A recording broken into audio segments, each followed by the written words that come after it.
आज हम सभी के समक्ष प्रश्न खड़ा होता है कि गांधीवाद हमें क्यों याद आ रही है और वर्तमान में गांधी की क्या प्रासंगिकता और क्यों प्रासंगिकता महसूस की जा रही है। इस हेतु मैं गांधी जी के द्वारा इतिहास में की गई कुछ घटनाक्रमों पर प्रकाश डालना चाहूंगा। गांधी जी के अफ्रीका से आगमन 9 जनवरी सन 1915 ईस्वी को हुआ था और यही दिन भारतीय प्रवासी दिवस के रूप में मनाया जाता है और 2 अक्टूबर को अहिंसा दिवस के रूप में मनाया जाता है, जो कि दोनों दिवस हमारे वर्तमान परिप्रेक्ष्य में प्रशासन बने हुए हैं।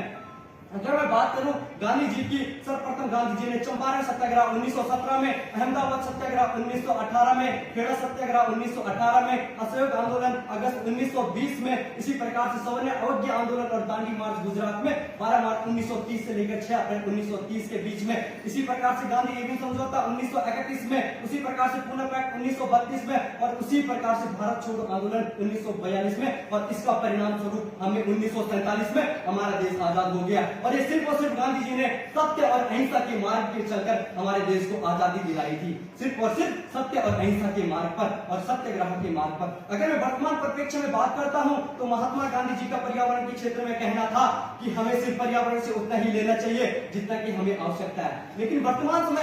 समय में देखते हैं कि पर्यावरण से हम आवश्यकता के अनुसार ज्यादा ले रही है। महात्मा गांधी जी कहते थे कि भारत की आत्मा गाँव में बसती है और गाँव की गरीबी को दूर करने के लिए उन्होंने लघु एवं कुटीर उद्योग की ओर की बात कही।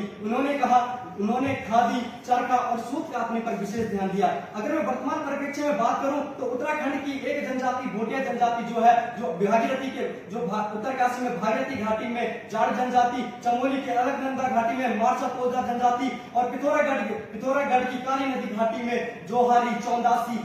जोका और दरमिया जैसी जनजाति, सिर्फ इन्हीं पे कालीन हो गया, कंबल, इसी प्रकार से जो महात्मा गांधी जी खाकी की बात करते थे उन्हीं पे अपना जीवन बसर करते जा रहे हैं। अगर मैं अंतरराष्ट्रीय संबंधों की बात करूं तो अभी वर्तमान समय में देखें तो रूस यूक्रेन युद्ध, कई माताओं ने अपने बच्चों को खोया है, कई औरतों ने अपने पति को खोया है, कई बहनों ने अपने भाई को खोया है और कई बच्चों ने अपने माता को खोया। सिर्फ और सिर्फ इस अगर अहिंसा के मार्ग पे चलते अगर इस प्रकार का युद्ध नहीं होता तो इन बेचारों को अपना घर बार नहीं खोना पड़ता। अगर मैं स्वास्थ्य के क्षेत्र में बात करूं तो महात्मा गांधी जी का कहना था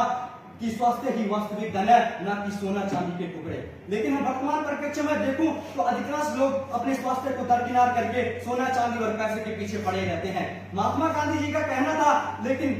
था अगर तुम्हारा स्वास्थ्य सही है तभी जाके सोने चांदी का महत्व है। और वर्तमान परिप्रेक्ष्य में भी हम देखते हैं हमारे पास कितने पैसे हैं, कितना सोना है, कितना चांदी है, लेकिन जब हमारा शरीर ही नहीं रहेगा तो पैसे, सोना, चांदी किस चीज के काम का आएगा। और शिक्षा के क्षेत्र में महात्मा गांधी जी का कहना था, और मैं उसे अपने विचारों में व्यक्त करना चाहूंगा कि महात्मा गांधी जी का कहना था कि केवल डिग्रियां लेना नहीं है, वर्तमान समय की बात करूं, केवल डिग्रियां लेना नहीं है, बल्कि उनको अपने जीवन में आत्मसात करना, उसको अपनी नैतिकता में लाना। और हमारी जो नई शिक्षा नीति है उसमें आप सभी इसको परिपूर्ण रूप से और सही तरीके से देख सकते हैं। मैं बात करूं महात्मा गांधी जी ने जो पर्यावरण के क्षेत्र में बात करूं, जिस प्रकार से महात्मा गांधी जी ने अगस्त 1920 में असहयोग आंदोलन चलाया था, उसी के तर्ज पर गोपाल सिंह राणा जी ने असहयोग वन आंदोलन भी चलाया था, जो कि पर्यावरण के क्षेत्र में एक बहता यह है। उसी प्रकार के पर्यावरण के क्षेत्र में जिस प्रकार से कोविड-19 में कई लोग मरे थे और पेड़ को बचाने के लिए हमारे उत्तराखंड में ही, और 3 रियासती की बात करूं, न कि ज्यादा हम दूर ना जाके यही बात करूं तो कई आंदोलन चले हैं। आपने जैसे कुजड़ी आंदोलन 1904 में अमर सिंह जी के इसमें चला, असहयोग वन आंदोलन चला है, रमाई वन आंदोलन चला है, छीनो चिप्को आंदोलन चला है, चिप्को आंदोलन और चिप्को आंदोलन के तर्ज पर केरला में भी एपिको आंदोलन चला है। और ये सिर्फ और सिर्फ क्यों चले हैं? केवल यहाँ पर जब हमारे पास पर्यावरण सही रहेगा तभी जाके हम सही तरीके से ये रख सकते हैं। अगर मैं उत्तराखंड की ही बात करूं, ज्यादा दूर की नहीं, तो महात्मा गांधी जी की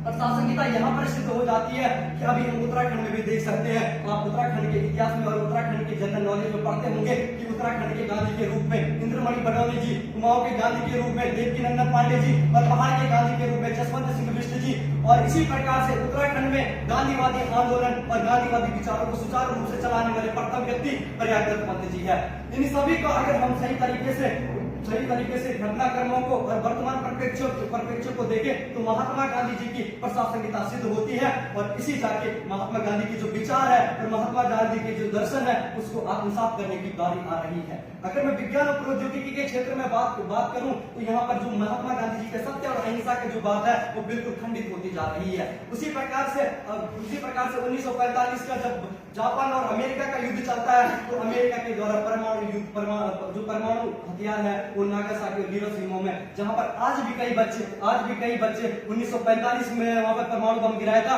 लेकिन आज भी वहां पर बच्चे किसी का आंख से अंधा है, कोई बेचारा कान से सुन नहीं सकता, कोई बेचारा पांव से लंगड़ा है। और वो सिर्फ क्या है, अगर वो अहिंसा के मार्ग पे चले होते, अगर उन्होंने गांधी जी के सत्य और अहिंसा और सत्याग्रह के मार्ग को अपनाया होता तो ये भी कतई नहीं होता। और अगर हम भारत की ही बात करें तो भारत और चीन के युद्ध 1962 में, भारत पाकिस्तान युद्ध 1971 और भारत पाकिस्तान का जो कारगिल युद्ध है 1999 में, इसमें भी कई लोगों ने अपनी जान खोई, कई माताओं ने अपने बच्चों को खोया। और सिर्फ